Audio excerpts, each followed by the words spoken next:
Olá, meus amigos, tudo bem? Bem-vindos a mais um vídeo do Mapeando Resumos. Hoje, continuaremos a nossa série de resumos de revisão tratando de direito constitucional. O assunto do dia é um dos que eu mais gosto do direito constitucional e da filosofia, que é hermenêutica. Se você já estudou essa matéria e quer relembrar ou revisar, vem comigo que vamos passar pelos pontos principais. Então, começando uma pincelada sobre hermenêutica, o que é isso? Qual é a diferença de hermenêutica para interpretação? Hermenêutica é a ciência que estuda a interpretação. Então, a interpretação são os métodos, é a atividade de interpretar, que é extrair ou atribuir um sentido, dependendo da corrente que você vai seguir, mas a corrente mais pós-moderna, digamos assim, dizem atribuir sentido, ou uma troca de experiências para atribuição de sentido a um texto, a algo que se possa interpretar, né? Então a hermenêutica é a ciência que vai estudar essa atividade. Então, começando, vamos falar de mutação e reforma constitucional. Qual a diferença entre mutação constitucional e reforma constitucional? A mutação é a modificação no significado ou no sentido da norma constitucional sem modificar o seu texto. Já a reforma constitucional é a modificação do texto da Constituição. Vamos lembrar que a mutação ela não pode afetar os princípios estruturantes da Constituição, ok? Mutação não pode afetar os princípios estruturantes. E a mutação ela causa mudanças, ela é causada, na verdade, né, por mudanças na realidade fática, por uma nova percepção do direito, por uma releitura do que é ético, do que é jurídico na sociedade. Então essas modificações na sociedade, modificações na interpretação jurídica, podem causar uma mutação constitucional.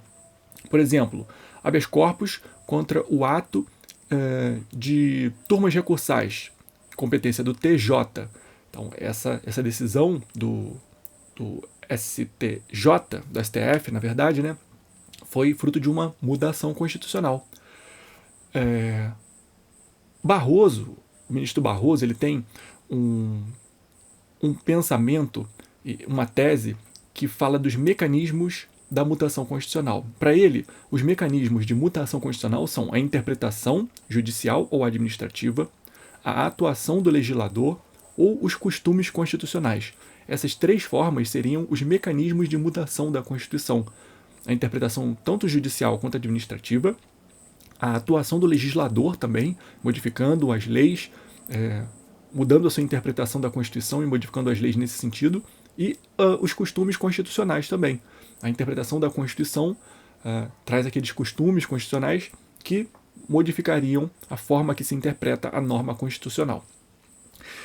Sobre regras, princípios e postulados. Qual é a diferença entre regras, princípios e postulados? Esse é um dos assuntos primordiais do direito como um todo, na verdade. Isso perpassa todas as matérias, não só o direito constitucional, mas todas as disciplinas do direito. Primeiro, a gente trata de regras. Qual a diferença entre regras e princípios? As regras, elas trabalham na lógica da subsunção, do encaixe. Um fato se encaixa a uma regra ou não. Ou ele se subsume àquela regra ou não se subsume àquela regra. Ou é sim ou é não.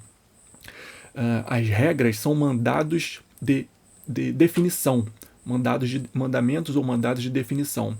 E no conflito entre regras, só uma delas prevalece, a outra não. Já os princípios, diferentes, eles trabalham na lógica da ponderação, não da subsunção. Os princípios, eles se aplicam numa escala de força. Ou seja, num conflito entre o princípio da liberdade e o princípio da intimidade, você não vai dizer que o princípio da liberdade sempre prevalece e o da intimidade não, como seriam as regras, por exemplo. Não. Nos princípios, o que a gente verifica e o que a gente aplica é uma ponderação entre eles. Um vai se aplicar um pouco mais do que o outro, mas o outro nunca deixa de ser aplicado, ele nunca se apaga. Então é uma lógica de balanceamento, é uma lógica valorativa, conforme Barroso explica. Eles são finalísticos. Se observa qual é a finalidade desse princípio, o que ele pretende proteger. Então, de acordo com essa lógica, os princípios são mandamentos ou mandados de otimização, segundo o Alexi. O Alexi trata dessa lógica, mandamentos de otimização. Ronald Dworkin também.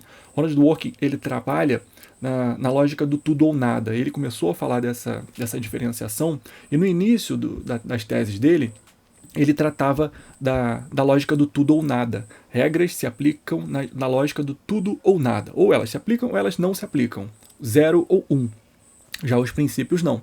Os princípios eles se aplicariam todos, mas em diferentes graus. Dworkin depois vai evoluir um pouco essa teoria, abandonando um pouco essa lógica do tudo ou nada, trabalhando também com essa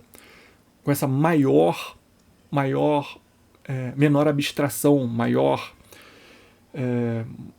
como eu posso dizer, maior definição. Como as regras são mandados de definição, as regras têm mais esse peso de definição, esse peso de especificidade, né, do que os princípios. Os princípios não, eles têm um peso mais abstrato, eles são mais fluidos. É isso. E os postulados? Postulados já são teses do Humberto Ávila. Humberto Ávila fala muito dos postulados. O que são postulados para ele?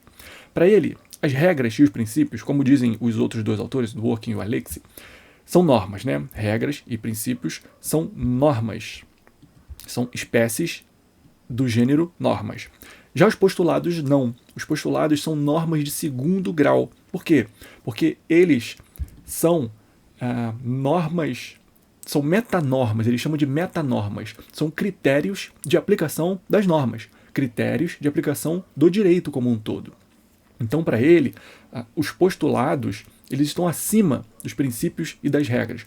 Por exemplo, ele dá a proporcionalidade. A proporcionalidade, para Humberto Ávila, ela não é um princípio, ela é um postulado. Porque todos os outros princípios, todas as outras regras vão ter que observar a proporcionalidade, não vão? Vão ter que observar se estão sendo aplicados de acordo com aqueles critérios de necessidade, adequação, proporcionalidade em sentido estrito. Então, se a gente aplica o princípio da liberdade com proporcionalidade, ou observando a proporcionalidade, então significa que a proporcionalidade ela não é um princípio, ela é um postulado, está acima dos princípios e das regras. Ele tem alguns princípios que ele chama de, alguns postulados, na verdade, específicos e inespecíficos. Ele dá como exemplo dos postulados específicos, a igualdade, a razoabilidade, a proporcionalidade. Os postulados inespecíficos para ele seriam a ponderação, a concordância prática e a proibição de excesso. Esses seriam postulados inespecíficos para Humberto Ávila. Ok? Esse é um assunto muito importante, muito interessante. Também do Humberto Ávila é o conceito de derrotabilidade, ou defeasibility, do inglês, do direito norte-americano. Defeasibility. Humberto Ávila trata disso. Isso é o quê? É a superação das regras. Uma regra que existe, é válida, é eficaz, mas não vai se aplicar naquele caso concreto. Por que isso acontece? Como é que a gente pode fazer isso? Essa regra existe, ela foi validamente produzida pelo Poder Legislativo ou foi regulamentada pelo Poder Executivo, né? Ela é uma lei, ela é um decreto, ela existe, ela é válida, ela é eficaz. Ok, ninguém discute isso. O que se discute é, nesse caso concreto, ao qual aquela regra que a gente está discutindo deveria ser aplicado, ela não é justa. Não deveria se aplicar essa regra ao meu caso concreto, a esse caso concreto que eu estou analisando nesse momento. E aí, o que eu faço? Humberto Ávila fala de superação das regras. Essa regra pode sim ser superada, ela pode ser derrotada assim no caso concreto, desde que observadas algumas condições. E ele diz que essas condições devem ser analisadas com a maior seriedade possível, a maior seriedade do mundo. São dois gêneros de requisitos: os requisitos materiais e os requisitos procedimentais. Os requisitos materiais, acho que eu troquei aqui, sim, troquei aqui. Os procedimentais são esses, procedimentais, e os requisitos materiais são aqui embaixo. Materiais. Ok, agora sim. Os requisitos procedimentais são justificativa, fundamentação e comprovação que tem que ser condizente. Então, no procedimento para a derrotabilidade das regras, a gente tem que ter uma justificativa, ou seja, um motivo para não aplicar aquela regra condizente, uma fundamentação condizente. Então, se o juiz não vai aplicar aquela regra porque ela não é justa para aquele caso concreto, ele tem que fundamentar. E a comprovação. Deve ser comprovado que naquele fato aquela regra não se aplica. Não basta a mera alegação da parte, ok? Deve ser comprovado. E os requisitos materiais, quais são? O Vasconcelos, ele trata de coerência. Ele adiciona aqui a tese do Humberto Ávila, a coerência. Então, aquela justificativa, aquela fundamentação, aquela comprovação devem ser coerentes com esse caso concreto e com o sistema jurídico como um todo. E essa não aplicação das regras não pode prejudicar a finalidade subjacente da norma, a segurança jurídica e os valores inerentes do sistema jurídico e dessa norma, ok?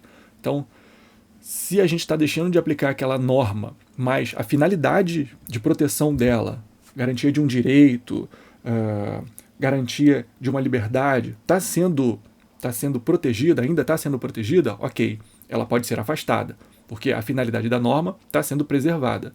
A segurança jurídica está sendo preservada. Se os valores inerentes daquela norma estão sendo preservados, ok, ela pode ser afastada. Então, cumpridos esses requisitos materiais e os requisitos procedimentais, a regra pode ser afastada sim. Essa é a tese da derrotabilidade das normas, das regras, chamada de defeasibility, ok? Tese do Humberto Ávila também. E um dos temas mais difíceis de se memorizar da hermenêutica, que são os métodos de interpretação. Métodos de interpretação. Começando pelo clássico método jurídico. Método jurídico, alguns atribuem a Hans Kelsen, mas não. Quem praticamente criou e difundiu o método jurídico foi Foshoff. Foshoff foi quem difundiu esse método jurídico, que seria o quê? A interpretação da Constituição é a mesma coisa que a interpretação da lei. A Constituição é uma norma, é um texto. Então, se usam os métodos de interpretação dos textos. Gramatical, teleológico, sistemático, o literal.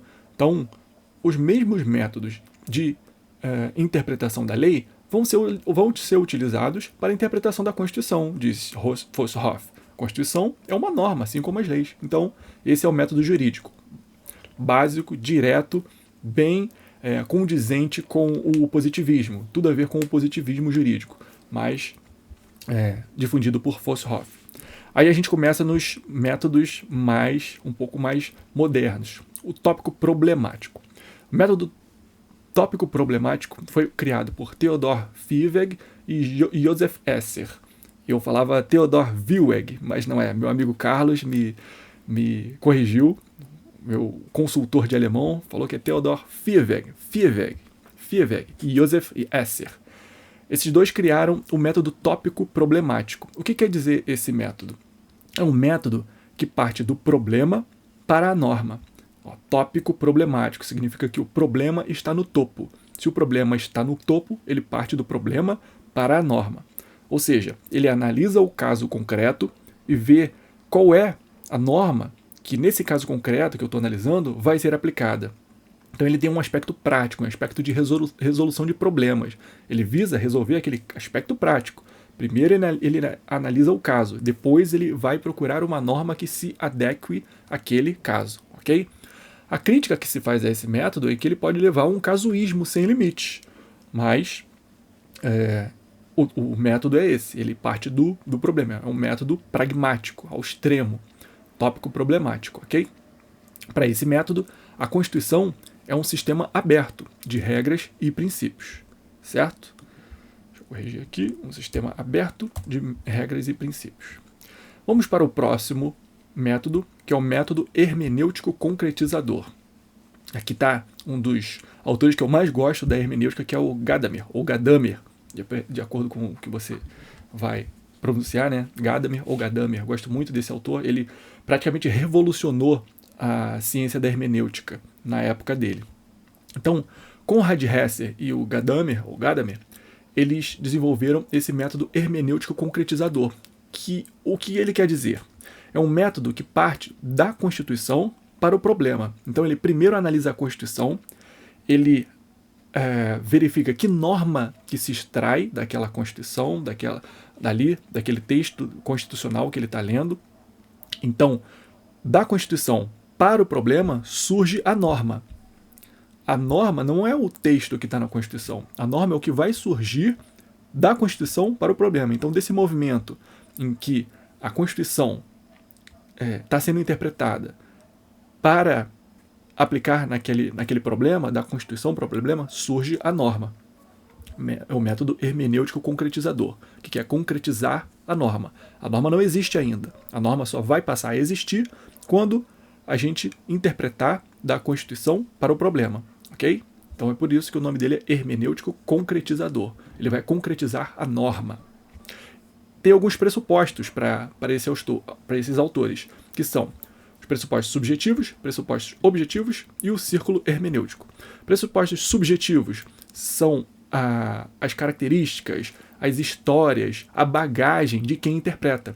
Então quem interpreta, ou seja, eu, você, o ministro do STF, o juiz, ele tem seus pressupostos subjetivos. Ele já leu um monte de coisa, ele já viu um monte de filme, ele já viveu um monte de coisa, teve suas alegrias, suas tristezas, tem um monte de coisa na cabeça dele que quando ele pega um texto para ler, ele vai ter uma interpretação específica.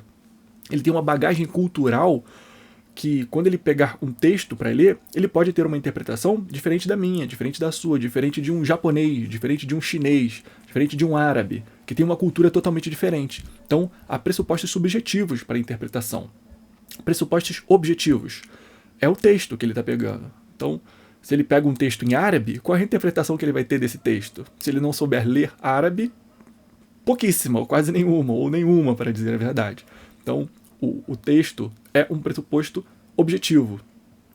E o círculo hermenêutico, que é um dos temas mais legais, mais interessantes, também chamado de espiral hermenêutica. O que quer dizer isso?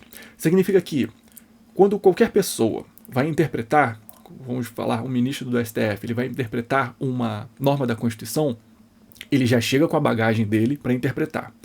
Ele vai à norma e busca que sentido ele pode extrair ou ele pode atribuir àquela norma. Ok. E ele volta para verificar no caso concreto. No caso concreto, se aquela norma se aplica ou não. Ele viu que aquela norma se aplica. Então ele volta à norma. E ele viu que ele não tinha percebido, mas naquela norma fala mais algum detalhe que ele não tinha notado. E ele volta ao problema. E no problema ele verifica que precisa de mais algum detalhe para resolver aquele problema. E então ele volta à norma. Então nesse movimento de vai e vem da norma para o problema, do problema para a norma, cada vez que ele chega à norma com uma nova bagagem, um homem não se banha no mesmo rio duas vezes, né? Aquele adágio. Então, cada vez que ele vai à norma, ele tem uma interpretação diferente. Isso eles chamam de círculo hermenêutico, esse vai e volta. Também chamam de espiral hermenêutica. Eu gosto muito mais de espiral hermenêutica porque dá esse movimento de que quando vai e vai de novo, ele não volta no mesmo ponto. No círculo, sim. No círculo, se você vai e volta lá de novo, você está voltando no mesmo ponto. Na espiral, não. Na espiral, você foi à norma, voltou ao problema. Se você vai à norma de novo, você vai num ponto diferente daquela norma. Então, para mim, é uma espiral. Mas eles têm essas duas nomenclaturas, tanto círculo hermenêutico quanto espiral hermenêutica, que é um dos temas mais legais. Isso aqui, para mim, é uma forma de pensar muito sofisticada. Que realmente, quando você pega um livro para ler, aos 15 anos, você tem uma interpretação, não é? Depois você volta para a sua vida. Lê esse livro de novo aos 20 anos. Você vai ter a mesma interpretação? Não, vai ter uma interpretação totalmente diferente. Aí depois você volta para a sua vida, aplica aquilo que você aprendeu naquele livro. Você lê de novo aos 30 anos, você vai ter uma outra interpretação. E você volta para a sua vida e aplica de novo aquela coisa nova que você aprendeu. E cada vez que você volta a um livro, a um filme, a uma música, você vai ter uma interpretação diferente. Isso é o círculo ou espiral hermenêutica. Ok? E esse é o método hermenêutico concretizador. Nessa espiral hermenêutica, nesse círculo hermenêutico, é que surge a norma. A norma não existe do nada, ela não existe lá no texto. O texto é só texto. Quem vai dizer que norma que se extrai, que norma que está ali naquele texto, ou que norma se atribui àquele texto, é quem interpreta, certo?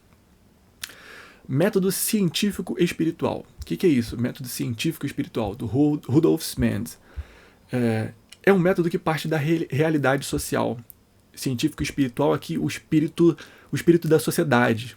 É um método científico, porque tem seus métodos, tem seus próprios dogmas, é uma ciência, né? É espiritual, porque busca de identificar quais são os valores, o espírito, os valores dessa sociedade.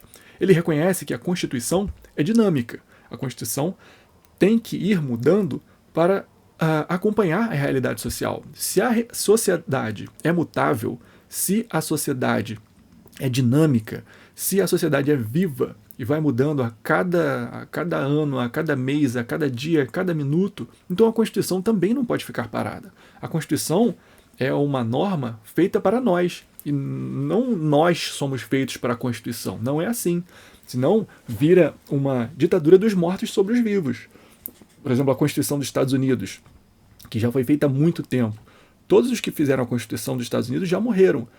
Significa que aquelas normas, que aquelas pessoas que já morreram têm que vigorar até hoje da mesma forma que eles pensaram para as pessoas que vivem hoje, em 2022? Não, claro que não. Então, esse método ele busca justamente isso, aplicar as normas, a evolução das normas, seguindo a evolução da sociedade. Então, é um método científico espiritual do Rudolf Mendes, muito interessante também. Método normativo estruturante, do Friedrich Miller, também eu chamava de Frederick Miller, o Carlos me disse que é Friedrich Miller. Então é isso. Esse método também é muito interessante porque ele diferencia norma de texto normativo. Ou seja, norma é aquilo que é concretizado, é a situação normada. Então, a gente tem um problema, a aplicação daquele texto no problema é a norma. É isso que a gente chama de norma, é a concretização. Texto normativo não. Texto normativo é o que está escrito lá na lei, é o que está escrito no decreto, é o que está escrito na Constituição. Então, isso é texto normativo. Norma não. Norma é aquilo que é aplicado, é a aplicação, é o que é concretizado. Ok? É o método normativo estruturante do Friedrich Miller. Ele se aplica aí e ele tem essa virada de chave do que é texto, o que é norma. E o método da comparação constitucional, do Peter Heberle. Peter Heberle é aquele que escreveu A Sociedade Aberta dos Intérpretes da Constituição, um livro muito adotado pelo STF nos seus julgados. É um livro muito interessante, é fininho, pequenininho, mas muito interessante, que ele fala que não é um método de comparação, outra tese do Peter Heberle. Ele fala que a Constituição ela tem que ser uma fonte de interpretação aberta a todos da Constituição. Não existe um monopólio de interpretação da Constituição. O STF não é o único intérprete da Constituição. Toda a sociedade deve interpretar a Constituição e nesse caldo de interpretações da sociedade é que surge a interpretação oficial que deve ser adotada pelo STF.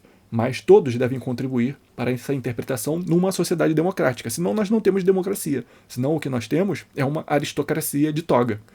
Então é isso. É o método não é o método, né? É a tese da sociedade aberta dos intérpretes da Constituição. E esse Peter Heberle, ele também criou o método da comparação constitucional. Difundiu, né, o método da comparação constitucional. Que é o quê? Quando o intérprete da Constituição vai analisar a sua Constituição, vai interpretar a sua Constituição, ele compara ordenamentos. Então, ele vê como é a Constituição dos Estados Unidos. O que diz a Constituição dos Estados Unidos sobre direito à liberdade? Como é a Constituição de Portugal? O que diz a Constituição de Portugal sobre direito à liberdade? O que diz a Constituição italiana sobre direito à liberdade? O que diz a Constituição da Arábia Saudita sobre direito à liberdade? Então, ele compara esses ordenamentos e verifica quais são os pontos em comum, quais são os pontos divergentes dessas constituições e verifica, numa sociedade cosmopolita, cada vez mais globalizada, como deve ser a nossa interpretação da nossa Constituição. Essa é a tese do Peter Heberle no método de comparação constitucional. Então, pessoal, esses são os principais métodos. Esse é o principal tema a dizer sobre a hermenêutica na constitucional, né? No próximo vídeo a gente vai continuar falando de hermenêutica, a gente vai falar também dos princípios de interpretação da Constituição, unidade da Constituição, efeito integrador, máxima efetividade, a força normativa da Constituição, aquelas teses de Conrad Hess também, e vai falar também dos limites de interpretação da Constituição, aquelas decisões manipuladoras, decisões interpretativas em sentido estrito. Então, a gente vai falar desses temas, continuando a falar de hermenêutica. Eu vou parar aqui porque esse assunto é muito extenso, e senão o vídeo ia ficar muito longo. Mas espero que vocês tenham gostado desse início da hermenêutica. Como eu disse, é um dos temas que eu mais gosto do direito constitucional, porque tem tudo a ver com a filosofia, né? com o pensamento, né, mais profundo do que é o direito, para que serve o direito, como ele deve ser visto, interpretado, analisado. É um dos temas que mais mexe comigo, sabe? Mais me dá vontade de estudar, de ler, de me aprofundar. Eu gosto muito, muito, muito mesmo desses temas. Eu acho muito interessantes, muito importantes, muito profundos. Então eu resolvi compartilhar com vocês. Tomara que vocês tenham gostado. Se tiverem alguma coisa para acrescentar, por favor, me digam. Eu vou gostar muito de aprender com vocês. Vou gostar muito de saber o que vocês estão achando. Comentem aí. Deixem seu gostei. Compartilhem com seus amigos. E a gente se vê no próximo vídeo. Tchau, tchau, pessoal!